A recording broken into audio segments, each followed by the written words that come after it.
Dear students, today we are going to start a new topic, magnetic induction due to straight conductor carrying current. In figure, we observe that a straight conductor of infinite length. Let O be the midpoint of the conductor. Consider a point P which is at a distance R from midpoint O of the conductor. Let I be the current through the conductor. To find magnetic induction at P, we consider a small element AB of length dl, which is at a distance L from midpoint O of the conductor.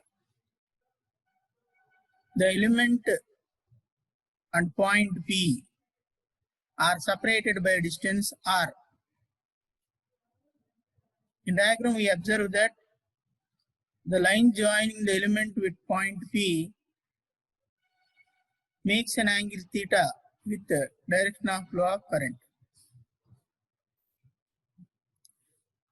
The magnetic induction at P due to that small element can be obtained by using Biot-Savart law.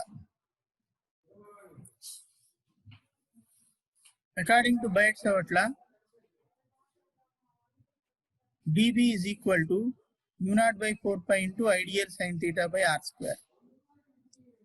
Here, in this equation, we have to find sin theta as well as r square. In previously observed figure, it is clearly seen that sin theta is equal to r by r. Sin theta is equal to r by r. And r is equal to r square plus r square to the power of 1 by 2. That is, then that from that right angle triangle, we can write r is equal to r square plus l square to the power of 1 by 2. By substituting these equations in Biot-Savart law equation, we get B is equal to mu naught by 4 pi into ideal. In place of sin theta, we can write r by r. In place of r square, we can write l square plus r square to the power of 1 by 2. By combining those two, we get B is equal to mu naught by 4 pi ideal sin theta by r square. After substituting in that equation, we can get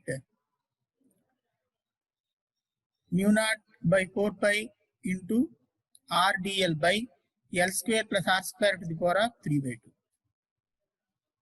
Next, here we calculated only magnetic induction due to this small element, but actually we want magnetic induction due to entire conductor.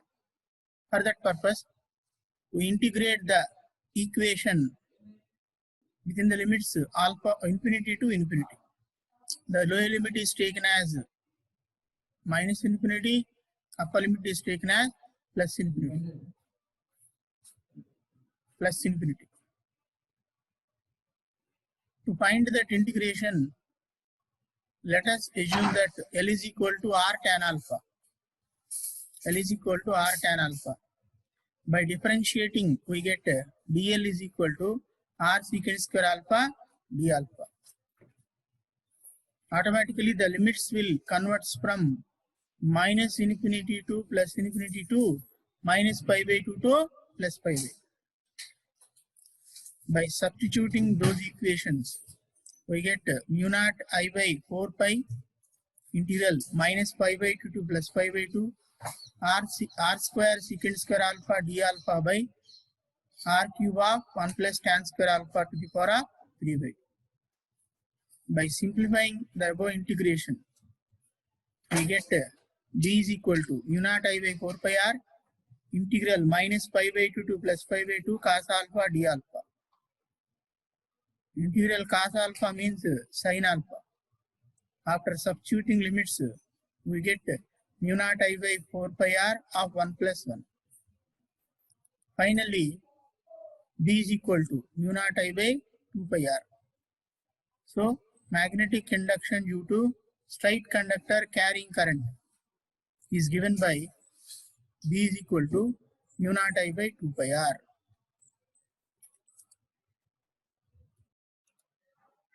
The next topic is magnetic induction due to a circular coil carrying current.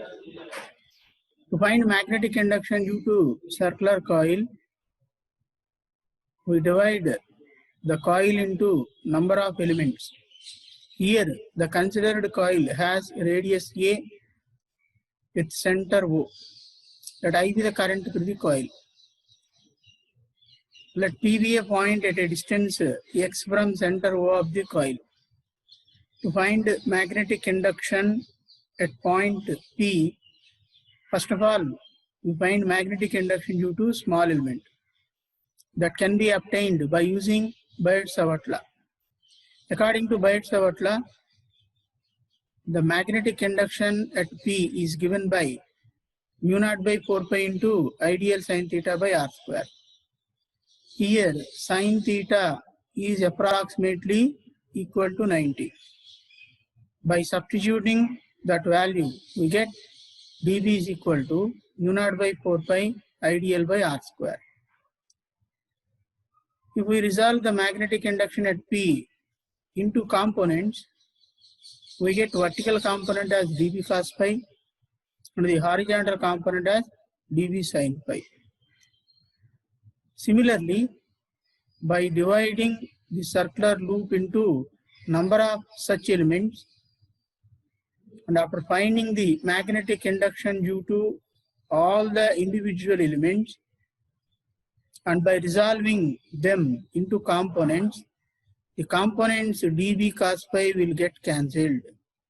The only components that will exist are dB sin phi, which is acting along the axis.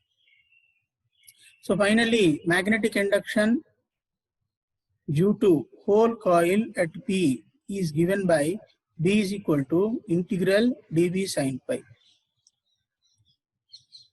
From figure, we can observe that sin phi is equal to A by X. From right angle triangle, if we observe that sin phi is equal to A by X.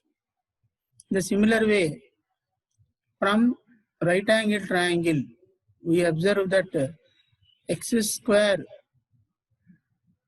plus a square is equal to r square.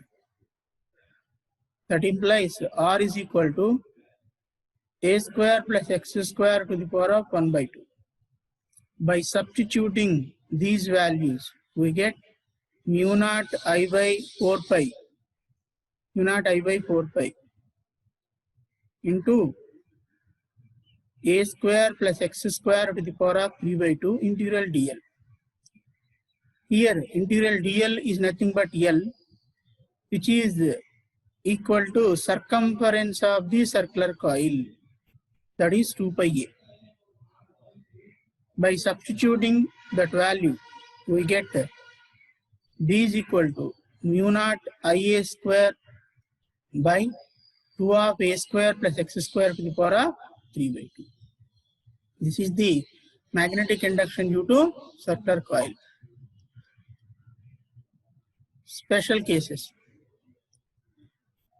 While deriving the derivation, we considered that the coil has a single loop. If coil has n number of turns, then magnetic induction is given by B is equal to mu naught Ni a square by 2 of a square plus x square to the power of 3 by 2. This is the case 1. Another case. Next case. If the point P is shifted towards center of the coil, then the distance x will be equal to 0. By substituting the distance x is equal to 0, we get B is equal to mu naught Ni by 2A. Mu is equal to mu